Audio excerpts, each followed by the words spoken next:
Hello friends, आज हम इस वीडियो में चेक बाउंस केस यानी कि 138 एनआई एक्ट के कंप्लीट प्रोसेस को जानेंगे कि कब एक चेक बाउंस होता है, कब वह व्यक्ति जिसका चेक बाउंस हुआ है वो कोर्ट में जाकर के अपना केस चेक देने वाले व्यक्ति के अगेंस्ट फाइल कर सकता है और कब उसको उसका पैसा वापस मिल सकता है। तो चलिए स्टार्ट करते हैं। सबसे पहले हम जानते हैं कि चेक बाउंस केस होता क्या है। दोस्तों, चेक बाउंस केस एक क्रिमिनल नेचर का केस होता है।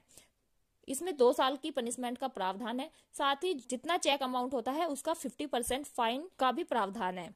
अब हम सबसे पहले ये जानते हैं कि कब एक व्यक्ति कोर्ट में चेक बाउंस का केस डाल सकता है। उसके लिए हम एक एग्जांपल लेते हैं। ए नाम के व्यक्ति ने बी नाम के व्यक्ति से कुछ पैसा उधार मांगा और ए नाम के व्यक्ति ने ये बोला कि वह उधार ली गई रकम को इतने समय में बी को वापस कर देगा। लेकिन पैसा लेने के बाद ए नाम के व्यक्ति ने ना तो बी नाम के व्यक्ति को उसका पैसा वापस किया और ना ही उसको कोई फोन कॉल की। अब बी नाम का व्यक्ति अपने पैसे मांगने के लिए ए को कॉल करता है और अपने पैसे मांगता है। यहाँ पर ए नाम का व्यक्ति बी को एक चेक देता है और कहता है कि ये चेक आप अपने खाते में लगा लेना और आपकी जो उधार की रकम है वो आपके खाते में आ जाएगी। अब बी नाम का व्यक्ति अब बैंक जाता है, वहां पर वो उस चेक को अपने खाते में लगाता है। लेकिन खाते में लगाने के बाद बैंक की तरफ से बी नाम के व्यक्ति को एक मैसेज आता है कि उसने जो चेक खाते में लगाया है वो एनकैश नहीं हो पाया है और बैंक की तरफ से वो चेक साथ में रिटर्निंग मीमो बी नाम के व्यक्ति को दे दी जाती है। अब बी नाम का व्यक्ति ए के पास जाता है और उसको कहता है कि जो चेक उसने दिया था वो चेक इन कैश नहीं हो पाया है और उसको उसका पैसा नहीं मिल पाया है, तो ए नाम का व्यक्ति बी नाम के व्यक्ति को उसका पैसा वापस कर दे। लेकिन ए ना तो बी को उसका पैसा वापस करता है और ना ही उसको वो कोई चेक दोबारा से देता है। अब ऐसे में बी नाम का व्यक्ति सोचता है कि उसको उसका पैसा कैसे मिले। दोस्तों, यहाँ पर समझने वाली बात यह है कि जब ए नाम के व्यक्ति ने अपने अकाउंट का चेक बी नाम के व्यक्ति को दे दिया तो वो एनकैश यानी कि बी नाम के व्यक्ति के खाते में वो पैसा क्यों नहीं आया। दोस्तों, चेक बाउंस होने के कुछ रीजंस होते हैं। सबसे पहला जो रीजन होता है वो होता है बैंक अकाउंट का क्लोज होना, यानी कि जब किसी व्यक्ति का खाता किसी भी रीजन से अगर वो बंद हो जाता है तो अगर उस खाते का चेक दिया जाता है तो वो चेक एनकैश नहीं हो पाता है। तो पहला रीजन होता है अकाउंट का बंद होना। सेकंड रीजन ये होता है कि जिस अकाउंट का हमने चेक दिया है उस अकाउंट में सफिशिएंट फंड ना होना, यानी कि उतने पैसे ना होना जितने का चेक दिया गया है। सपोज दैट अगर ए नाम के व्यक्ति ने बी नाम के व्यक्ति से 2 लाख रुपए लिए थे, लेकिन जब उसने चेक दिया तब उस समय ए के खाते में सिर्फ 50,000 रुपए ही थे। तो ऐसे में 2 लाख रुपए की रकम चेक के द्वारा कैसे इनकैश हो पाती। तो जब खाते में सफिशिएंट फंड्स नहीं होते, सफिशिएंट पैसे नहीं होते, तो ऐसे में भी वो चेक बाउंस हो जाता है और उसमें रीजन आता है फंड इनसफिशिएंट का। तीसरा रीजन ये होता है कि जिस व्यक्ति ने चेक दिया है अगर वो बैंक में जाकर के उस चेक की पेमेंट को रोक देता है, बैंक वालों को कह देता है कि इस नंबर के चेक को इनकैश नहीं करना है, तो ऐसे में भी चेक बाउंस हो जाता है और उसमें रीजन आता है स्टॉप पेमेंट का। नेक्स्ट जो रीजन होता है वो ये होता है कि जो चेक देने वाले व्यक्ति ने चेक पर सिग्नेचर किए हैं और उसके खाते में जो सिग्नेचर है उनका आपस में मैच ना करना। तो ये कुछ कारण होते हैं जिनकी वजह से चेक बाउंस हो जाता है। अब बी नाम के व्यक्ति का चेक बाउंस हो चुका है। अब उसने सोचा कि उसका पैसा उसको कैसे वापस होगा। यहाँ से लीगल प्रोसीडिंग स्टार्ट होती है। अब जो चेक लेने वाला व्यक्ति है उसको चेक देने वाले व्यक्ति को एक लीगल नोटिस भेजना होगा। जिस दिन हमारा चेक बाउंस हुआ है और हमें बैंक से रिटर्निंग मीमो मिली है उस दिन से 30 दिन के अंदर अंदर चेक लेने वाले व्यक्ति को एक लीगल नोटिस चेक देने वाले व्यक्ति को भेजना होता है। लीगल नोटिस भेजते कैसे है? लीगल नोटिस बाय पोस्ट भेजा जाता है, स्पीड पोस्ट या फिर रजिस्टर ईडी से।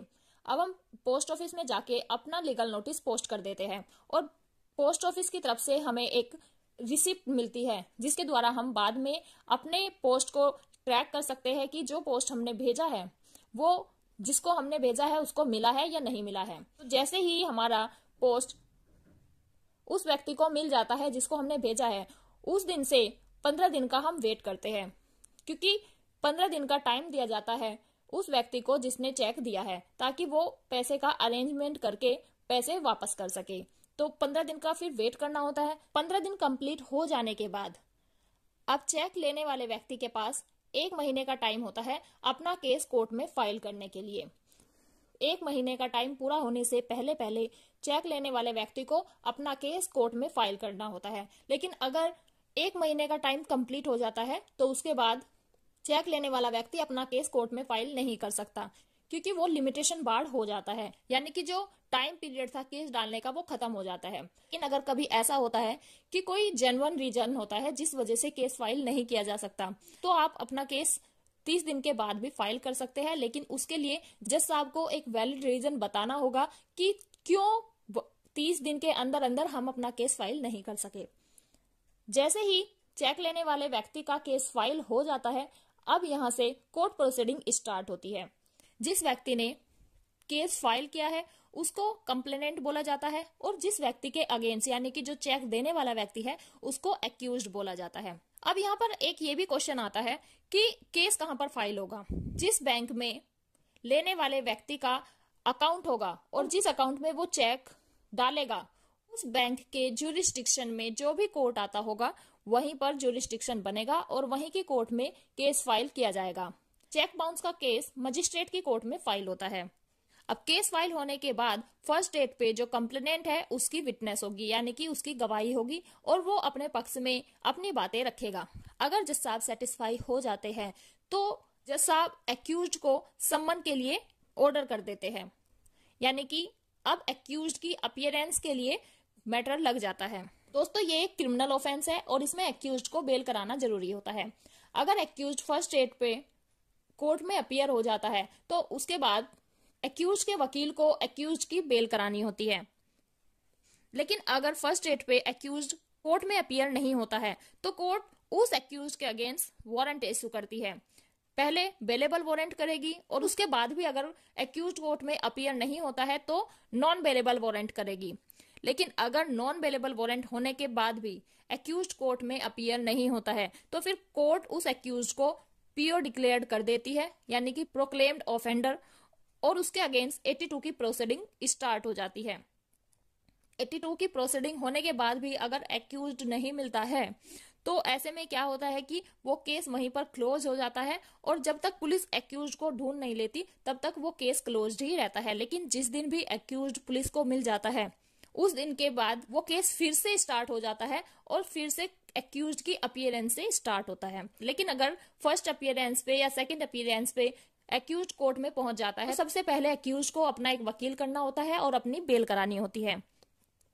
बेल कराने के बाद जो नेक्स्ट स्टेप होता है उसमें एक्यूज्ड के ऊपर नोटिस फ्रेम होता है, यानी कि एक्यूज्ड ने जो चेक कंप्लेनेंट को दिया है, एक्यूज्ड से पूछा जाएगा कि वो चेक कंप्लेनेंट के पास कैसे आया, एक्यूज्ड ने कौन सी लायबिलिटी के लिए वो चेक कंप्लेनेंट को दिया, और चेक में जो अमाउंट फिल किया हुआ है वो एक्यूज्ड ने किया है या नहीं किया है, चेक पर जो सिग्नेचर है वो एक्यूज्ड के है या नहीं है। ये सारे क्वेश्चंस पूछने के बाद कोर्ट नोटिस फ्रेम कर देती है।